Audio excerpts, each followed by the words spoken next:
Halo teman-teman, perkenalkan nama saya Rahel Ananda Sitorus dengan NIM C1C019113.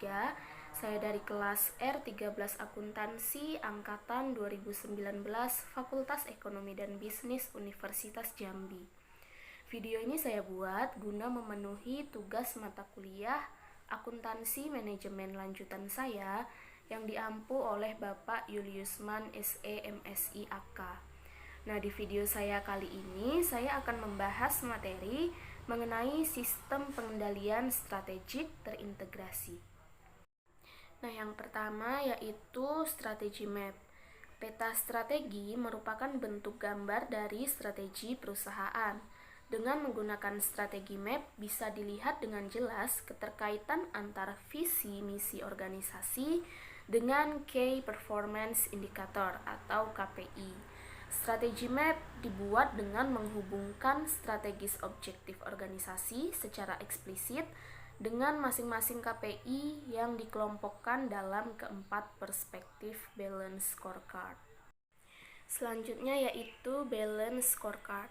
Balance scorecard merupakan sekumpulan pengukuran kinerja yang terintegrasi yang diturunkan strategi dan tujuan perusahaan.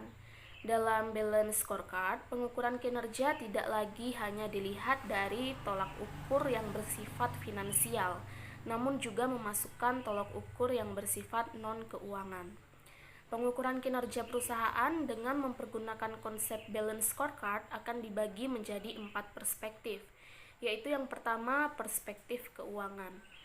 Perspektif keuangan merupakan tujuan akhir yang ingin dicapai perusahaan. Lalu yang kedua yaitu perspektif pelanggan. Perspektif pelanggan pada intinya berisi customer value proposition, yaitu apa yang dijanjikan perusahaan pada pelanggannya agar pelanggan tersebut mau membeli produk dari perusahaan. Lalu yang ketiga yaitu ada perspektif proses internal bisnis atau internal business process.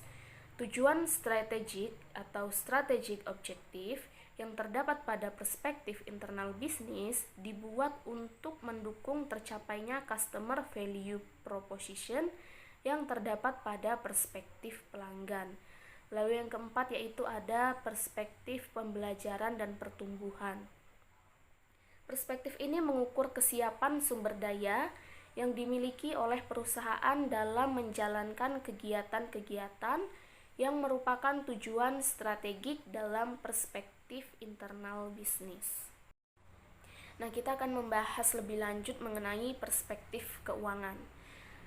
Strategi produktivitas itu dapat dilakukan dengan 2 cara, yaitu yang pertama dengan cara memperbaiki struktur biaya, lalu yang kedua memaksimalkan tingkat penggunaan aset.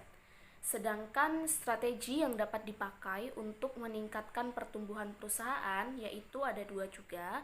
Yang pertama memperluas peluang menambah pendapatan dan yang kedua meningkatkan nilai yang diperoleh pelanggan. Lalu perspektif yang kedua yaitu ada perspektif pelanggan. Dalam produk atau service attributes yang dijanjikan pada pelanggan itu antara lain ada harga, kualitas, ketersediaan, pilihan, dan juga fitur. Lalu perspektif yang ketiga yaitu perspektif proses internal bisnis atau internal business process. Dalam konsep balance scorecard terdapat 4 kelompok proses internal yang dapat dilakukan perusahaan, yaitu yang pertama proses pengelolaan operasi, lalu yang kedua proses pengelolaan pelanggan, yang ketiga proses inovasi, dan yang terakhir yang keempat yaitu proses yang terkait dengan hukum dan lingkungan sosial. Selanjutnya perspektif yang keempat yaitu perspektif pembelajaran dan pertumbuhan.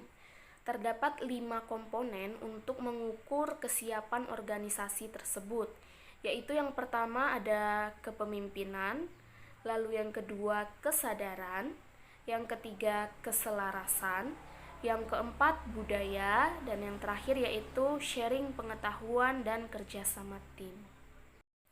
Nah, baiklah, itu tadi penjelasan materi mengenai sistem pengendalian strategik terintegrasi.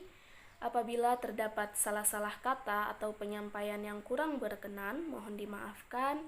Dan semoga video pembelajaran ini dapat bermanfaat bagi kita semua. Akhir kata, saya ucapkan cukup sekian dan terima kasih.